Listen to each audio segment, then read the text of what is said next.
안녕하세요. 클릭해주셔서 감사합니다. 동물에 대한 다양한 이야기를 하는 점순이네 동물기입니다. 오픈 기념 그 47번째 주제는 고독을 즐기는 동물들입니다. 시청하시기 전 구독과 좋아요를 클릭해주시면 점순이네 식구들에게 큰 힘을 주시는 거예요. 그럼 지금부터 시작합니다.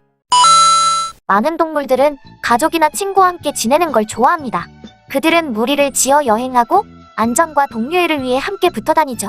그러나 동물의 세계에는 외톨이들도 꽤 많이 있어요. 북극곰에서 사막거북까지 외로움을 즐기는 이 친구들은 홀로 먹고 자고 사냥하는 것을 선호합니다. 다른 동료들을 만날 때는 오직 짝짓기 처리나 새끼를 키울 때뿐이죠. 점순이네 동물기 19화에서도 외로운 동물들에 대해서 이야기하였어요. 그러나 그 친구들과 이번 친구들의 결정적으로 다른 점은 그 친구들은 동료들과 함께하는 것을 좋아하지만 그 중에 마지막 동물이라 어쩔 수 없이 외롭게 살다 갔고 이번 화의 친구들은 천성적으로 혼자 있길 좋아한다는 거예요. 그럼 이제 고독을 즐기는 친구들을 만나보실게요. 호주의 토착생물 중 하나인 오리너구리는 혼자 지내는 것을 좋아합니다.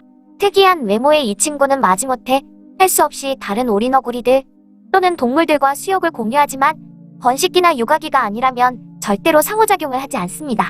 자발적 아싸의 길을 선택한 셈이죠. 1799년 박물학자 조지 쇼가 그의 저서 더 내추럴리스트 미설레이니에서 오리너구리를 묘사했을 때 독자들은 그를 구라쟁이로 취급했습니다. 오리의 부리와 발, 비버의 꼬리, 수달의 몸과 털을 합성한 가짜 동물을 가져와서 사람들을 속인다고 생각했어요.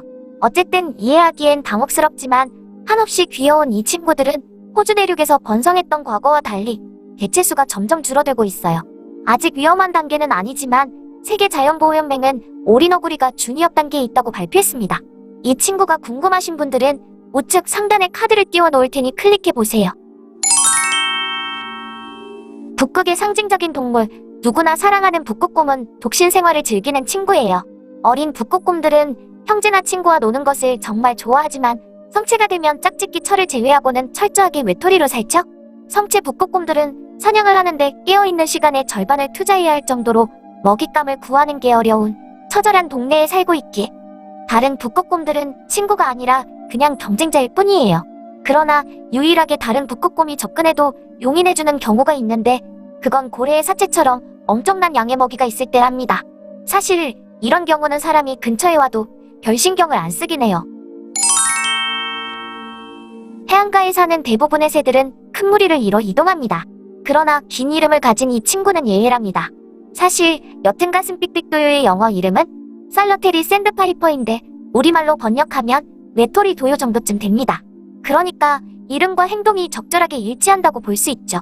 조류와 그 서식지를 보호하는 미국의 비영리단체인 국립오류본협회에 따르면 북미를 터전으로 삼는 이 친구들은 일반적으로 혼자 이동하며 그늘진 개울이나 연못의 두귀에서 홀로 외롭게 있는 모습으로 발견된다고 합니다. 그리고 땅 위에 둥지를 트는 다른 도요와는 달리 얘네들은 아무 높은 곳에 있는 미국 집박이 둥지를 무단 점거하는 걸 선호해요. 만약 원래 주인이 돌아오면 이 수줍음 많은 친구들은 적반하장으로 신경질을 내며 날뛰고 고음의 호루라기 소리와 비슷한 소리를 내며 울부짖고 그것도 안 통하면 그냥 뒤도 안 보고 날아가 버립니다. 이거 전형적인 양아치인데. 이 친구들도 다른 외톨이들과 마찬가지로 새끼를 기를 때만 여러 마리가 함께 있는 걸 볼 수 있습니다.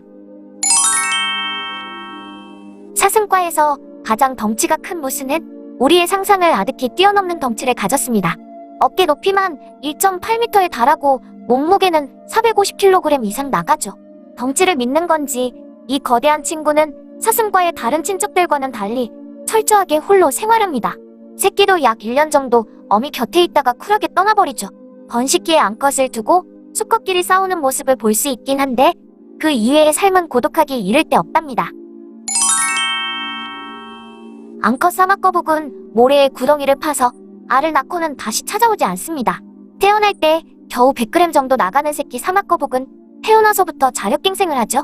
그래도 다른 외톨이들은 새끼가 클 때까지 돌봐주기라도 하는데 이 친구들은 그런 거 없습니다. 아주 말도 못할 정도로 강하게 키웁니다. 꼬물이들이 알아서 먹이를 찾고 포식자로부터 피하며 살아야 해요. 그래서 약 2%의 새끼들만이 성체로 자랄 수 있죠. 극악의 확률입니다. 이 친구들 역시 번식기 이외에는 다른 개체들을 만나지 않는데 그래도 철저한 외톨이들과는 달리 겨울잠을 잘 때는 다른 거북들과 은신처를 공유합니다. 그 이외에는 뭐 봐도 못 본 척. 대부분의 물범들이 군집 생활을 하는 반면 하와이 몽크물범은 은둔 생활을 좋아합니다. 오로지 하와이 제도에서만 발견되는 이 친구는 1400마리 이하의 개체만 생존해 있다고 추정되고, 저 정도 개체 수면 당연히 멸종 위기에 직면해 있는 거죠. 미국 해양대기청에 따르면 하와이 몽크물범들은 번식기와 양육기에만 상호작용을 하고 때로는 몇 마리씩 무리지어 누워있기도 하지만 그 작은 집단마저도 신체 접촉을 할 정도로 가까운 사이는 아니라고 합니다. 잘 생각해보면 그건 작은 무리가 아니라 그냥 어쩌다 옆에 누워있는 것 같지 않아요? 바위 사막지대에서 사는 처걸라도마뱀은 독특한 외모를 가지고 있어요. 단지처럼 생긴 배와 몸통과 목에 있는 많은 주름을 볼 수 있죠? 이 멋진 친구는 언제나 외로운 나날을 보냅니다. 아침에 일어나면 활동하기 위해 체온을 올려줘야 하니 일광욕을 즐기고 사냥 준비에 들어갑니다. 수컷들은 높은 곳에 사는 것을 좋아해서 넓은 자신의 영역을 한눈에 감시할 수 있죠. 만약 이 영역에 다른 수컷이 들어오면 전후 사정 들어보지도 않고 바로 원터치에 돌입합니다.